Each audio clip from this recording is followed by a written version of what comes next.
Bueno, bien, estimados televidentes, nos encontramos aquí en el centro de convenciones del Hotel Hacienda El Carmen y hoy vamos a participar de la conferencia del doctor Alberto Plata Rojas, hablando sobre el bicentenario y sobre la campaña libertadora. Precisamente está en un auditorio en el centro de convenciones aquí de la Hacienda El Carmen. Entonces vamos aquí a entrar y a observar esta parte del doctor Alberto Plata Rojas a través del ente cívico. No vuelvan a decir que fue el descubrimiento de América. Nosotros ya estábamos descubiertos. Llegaron los primeros visitantes y nosotros los recibimos, y estos visitantes hicieron lo que yo he denominado un encuentro de dos culturas: la cultura española y europea y la cultura precolombina que existía aquí en América. Encuentro de dos culturas. La segunda pregunta: ¿qué ocurrió el 20 de julio de 1810? La independencia de Colombia. Error inmenso, no vuelvan a decir que fue la independencia de Colombia. Fue la independencia de Santa Fe de Bogotá. Pero antes de que fuera la independencia de Santa Fe de Bogotá, habían habido otras independencias en Colombia anteriores a esta fecha, como fue el 3 de julio con la independencia de Cali, el 4 con la independencia de Palmira, el día 9 con la independencia de Monpós y con la independencia de Pamplona y con la independencia del Socorro. Es decir, que el 20 de julio fue la quinta independencia de una ciudad en Colombia.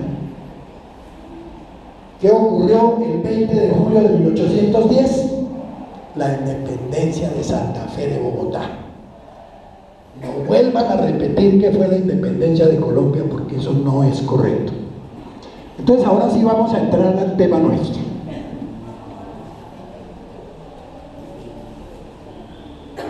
Esta charla se llama La Ruta de la Campaña Libertadora de 1819, 77 días hasta la gloria.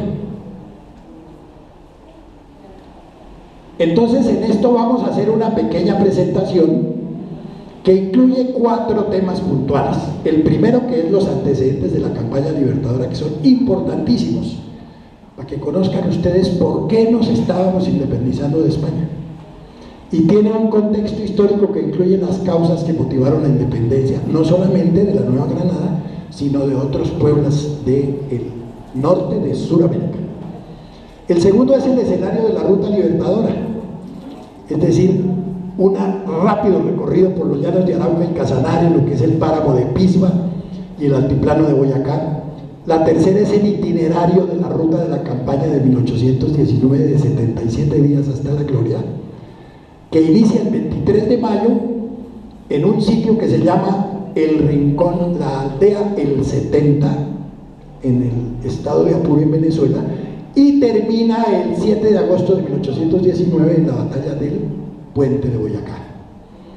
El triunfo y sus consecuencias, la cuarta, que es la independencia de la Nueva Granada y el inicio de la libertad de otros pueblos de América. Y también traigo, si la alcanzamos a ver, de un anexo que es la parte oficial de la batalla del Pantano de Vargas, y el anexo 2, que es la parte oficial de la batalla del Puente de Boyacá. Entonces comenzamos con la presentación, que es ¿por qué comenzaron a pelear las tropas o las gentes de América? El itinerario de la ruta son la ruta 77 días hasta la gloria. Inicia, como ya lo dije, en la aldea del 70, a orillas del río Apure, en Venezuela, y termina es decir, que si yo puedo hacer una comparación de lo que es una camisa S o una camisa M o una camisa LX, La S es la pequeña. Eso se asimila a la ruta de la campaña, que fueron apenas 77 días. Pero si yo me pongo una camiseta más grande, es la M. Entonces yo hablo de la campaña, que duró 3 años, 9 meses y 7 días. Y si yo hablo de la gesta libertadora, son muchos años que comenzaron en el norte de Sudamérica con Bolívar, liberando 5 países, pero en el sur del continente había otra gesta libertadora que inició el general de San Martín y Matorras para liberar Argentina, Uruguay, Paraguay, Perú. Entonces ya comenzamos a entendernos un poquito. La campaña inicia el 31 de octubre de 1815 en la famosa batalla de Chile, porque en la campaña libertadora se organizaron las tropas en Casanare y tomaron desde el 2015, de 1815 hasta 1819, donde se lleva a cabo la ruta de la campaña libertadora. ¿Cuáles fueron los antecedentes de la campaña? Pues que habían unos frecuentes encuentros de España en una guerra que tenía él con Inglaterra, con Francia y también con los moros, porque los moros estaban metidos en España, pero especialmente por la cuestión del control y el dominio del comercio en el Océano Atlántico, porque ya estaban metidos España, que había mandado a Cristóbal Colón, financiado por los reyes católicos, Fernando e Isabel la Católica, y ya había entrado también a terciar en lo que habíamos encontrado en estas zonas del mundo, con Portugal, que se había metido, y con Inglaterra también, que había invadido. Y para financiar estas nuevas y prolongadas guerras, España le tocó subir los impuestos en las colonias para poder financiar esas guerras con Inglaterra y España, y especialmente por el maltrato que estaban dando las personas que habían llegado perdidas en una aventura que habían iniciado, y entonces comenzaron a unirse los pueblos de América y dieron a la libertad a algunos países. Entonces todo comienza que en 1733 se tomaron las armas por unos privilegios que habían dado en Caracas a una compañía que se llama Upispocua. Entonces le quitaron esos privilegios, fueron suspendidos, pero ahí inició una rebeldía de la gente de la Capitanía de Venezuela. En 1765 sucedió el levantamiento de Quito por la imposición de impuestos, lo mismo que ocurrió en la Nueva Granada. En 1767 la Compañía de Jesús fue desterrada de los dominios españoles en América, porque ya habían sido desterrados de Portugal y de Francia los jesuitas, y de la propia España habían sido expulsados. En el 1777 el rey Carlos III aumentó los impuestos en sus colonias. En Perú los indígenas protestaron, liderados por un personaje que se llamaba José Gabriel Condoncarqui Noguera, que tomó el nombre de un importante indígena del Perú, que era Tupac Amaru. Él se apellidó Tupac Amaru II, y posteriormente se entronizó con el nombre de José I. ¿Cómo murió Tupac Amaru? Cogieron 4 caballos, cada caballo amarrado de cada una de las 2 piernas y de los 2 brazos, y comenzaron a jalar en las 2 direcciones. Como era tan fuerte, José Gabriel Condoncarqui Noguera era un hombre de una constitución especial. Jalaron y jalaron los caballos, no lo pudieron desmembrar, le quitaron las sogas que tenían amarrado, lo decapitaron, y después, primero lo colgaron, murió ahorcado, y después cortaron su cabeza y la repartieron en todos los sitios en el Perú.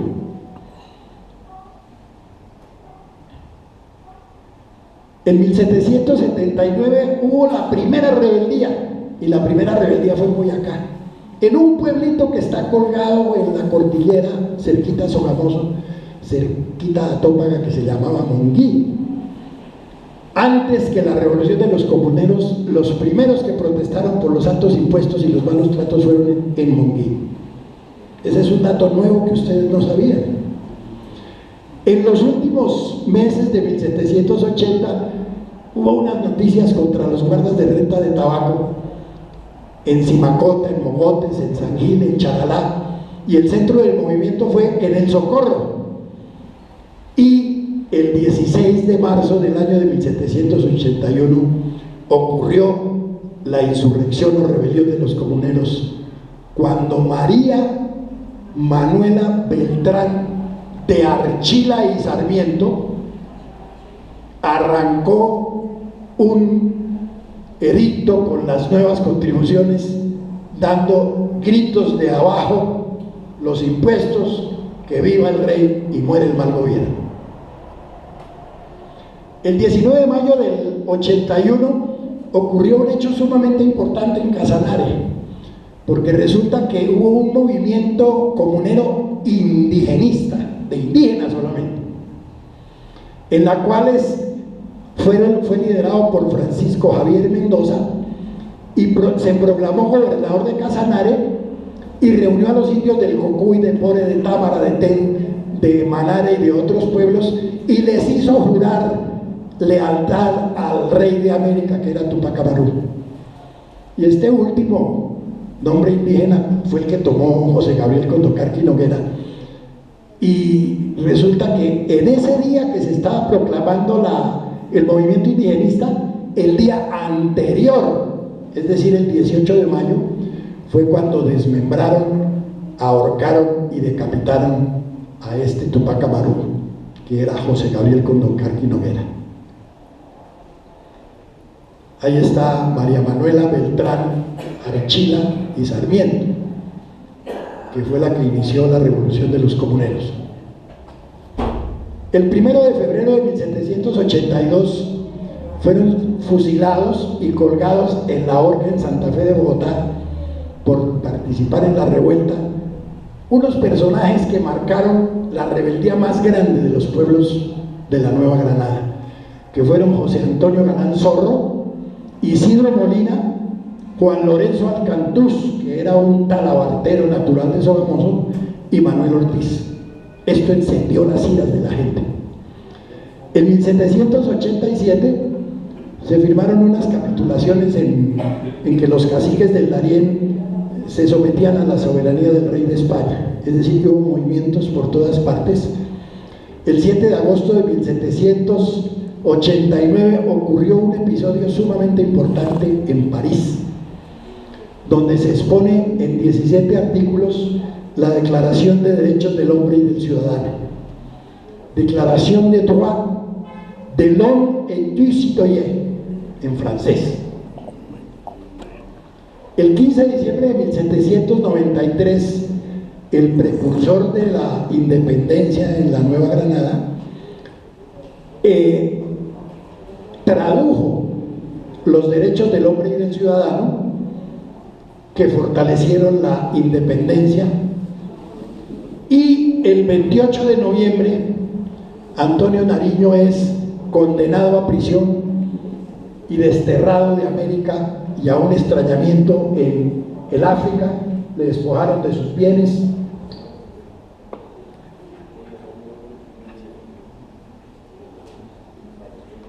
Viene a través del ente cívico de Teleimpacto Global. Y por la sola traducción lo desterraron 10 años en África, le quitaron todos sus bienes en América.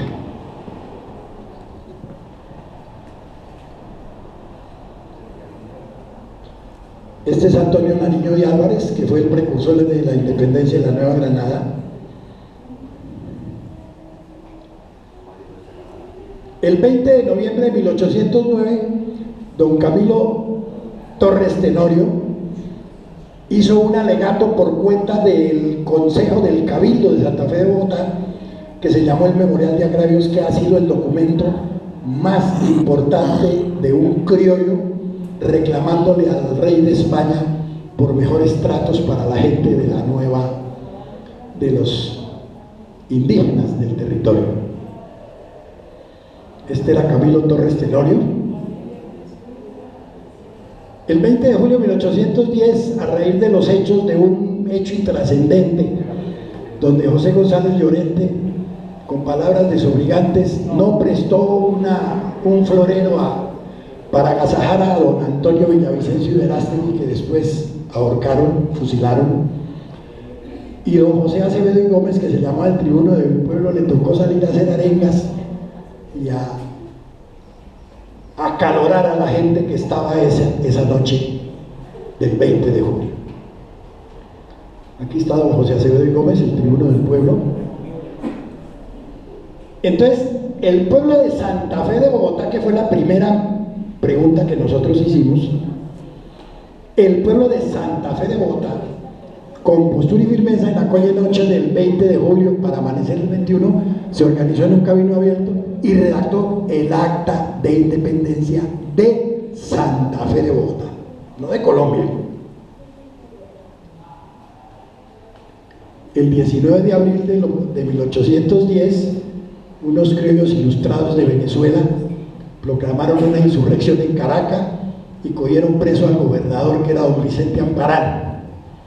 El 30 de abril de 1810 fueron condenados a muerte, ahorcados primero y después decapitados en Bore Casanare, los líderes de la insurrección de los Llanos, que eran dos jóvenes de 18 y 21 años, que fueron José María Rosillo y Vicente Cadena.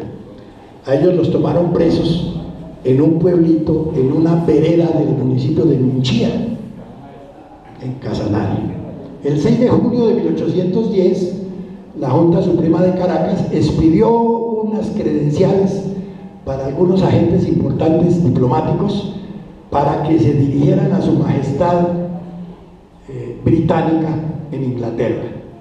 Y el 3 de julio, que ya lo habíamos dicho aquí, antes del 20 de julio, fue la declaración de independencia de Cali. Fue la primera que se llevó a cabo en la Nueva Granada. Al día siguiente, el 4, la independencia de Pamplona. El día 10, la independencia del Socorro. El 11 de julio, otros agentes diplomáticos de su majestad británica entregaron al gobierno de Londres un pliego diciéndoles qué querían en Venezuela para ser independientes, para pedir el apoyo de la Gran Bretaña en este propósito.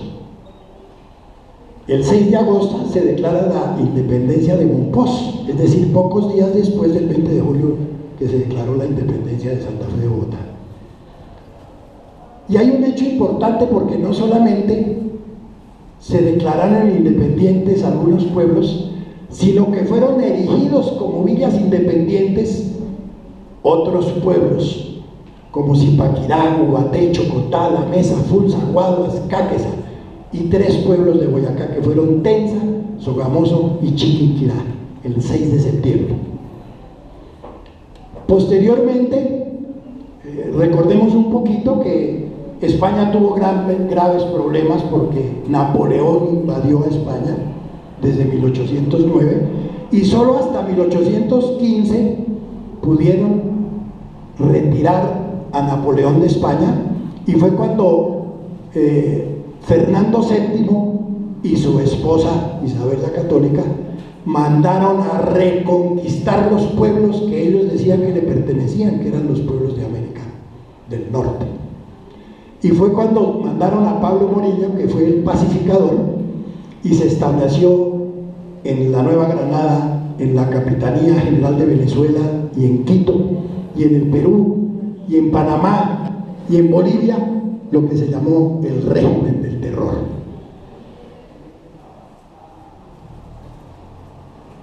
Es importante anotar aquí que fueron más de 300 hombres y mujeres importantes que Pablo Morillo, con el régimen del terror, fusilaron o pasaron al paredón o ahorcaron dentro de los que hay dos damas que merecen la mejor atención, que fueron María Antonia Santos Plata, que en concepto de muchos historiadores es la más importante aportante a la independencia de la Nueva Granada, porque con sus propios recursos financió las guerrillas de Coromoro en Santander, y un primo hermano de ella, murió fusilado en el tapial de la iglesia principal de Sogamoso, que se llamaba Isidro Plata Obregón, hermano Isidro de mi cuarto abuelo, que se llamaba Vicente. Es decir, que nosotros teníamos línea directa con esta dama, que era María Antonia Santos Plata. Fue fusilada 15 días antes de que se liberara en la batalla del puente de Boyacá el yugo español. Y había otra que se llamaba Apolonia, que apellidaron después Policarpa Salabarrieta Ríos, que fue fusilada el 14 de noviembre de 1817, 2 años antes de Antonia Santos, que fue el 28 de julio, 3 días después de la batalla del Pantano de Vargas. Vamos a hacer una pequeña conclusión de los antecedentes, porque ya conocimos qué fue lo que pasó, por qué nosotros estábamos peleando con España. Y la primera fue el interés de la burguesía criolla de tener libertad política, de que pudieran acceder a las prebendas del poder y entrar a los puestos públicos. Y las dos últimas, que fueron el alza insostenible de los impuestos para financiar las guerras de España y el constante e insoportable abuso al pueblo por parte de la opresión española. En 1814, casi toda Hispanoamérica, y me refiero a todo lo que tomó España, ya habían acercado a un gobierno autónomo e intentaban la independencia de la corona española. En este periodo, hasta 1816, sirvió para que los patriotas se agruparan en fuerzas y le dieran cohesión a sus movimientos. Para alcanzar la independencia ocurrió un hecho de táctica y estrategia militar, y es que comenzaron a establecer auténticos ejércitos, no guerrillas de pocos patriotas, sino unos ejércitos que se pudieran enfrentar para poder expulsar. Y comenzó la liberación simultáneamente en el sur del continente, con José Francisco de San Martín y Matorras, con sus famosos granaderos a caballo que cruzaron los Andes, eran 3.000 hombres, y declararon independiente a los pueblos del sur de América. Pero en el norte de América había otro personaje, que era Simón Bolívar, venezolano de nacimiento, pero su grandeza se le debió a la Nueva Granada, porque hay que conocer que el virreinato de la Nueva Granada era un territorio muy extenso, con muy buenos recursos, y Venezuela era apenas una capitanía, era de menor nivel político-administrativo. Y este Simón Bolívar era semejante a San Martín y Matorras. Por sus acciones y convicciones era un entusiasta convencido de su misión, perseverante, un jefe inteligente y un hombre político habilidoso, que tuvo el apoyo de otro no menos importante en la Nueva Granada, que fue Francisco de Paula Santander. El 31 de octubre de 1815 hubo una de las 3 únicas batallas que hubo en la campaña libertadora y en la ruta libertadora, que fue la batalla del Banco de Santa Rosa de Chile, el 31 de octubre de 1815, cuando 1.150 hombres derrotaron a los 1.300 de Sebastián de la Calzada en la batalla de Chile, y fueron liderados por un santafereño que fue don Joaquín Ricaurte, santafereño, era general de la República. El 22 de febrero se realizó la batalla del Alto de Cachirí contra el mismo Sebastián de la Calzada y fueron derrotados Custodio García Rovira y Francisco de Paula Santander, que fue cuando les tocó retirarse a Casanare, aunque ya habíamos derrotado a Sebastián de la Calzada en el Alto de Cachirí también el 8 de enero.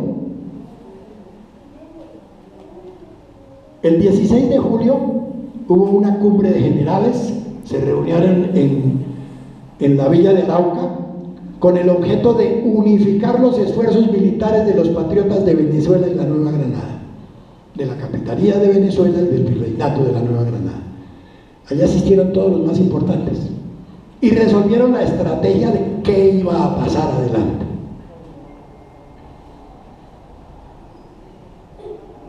En 1817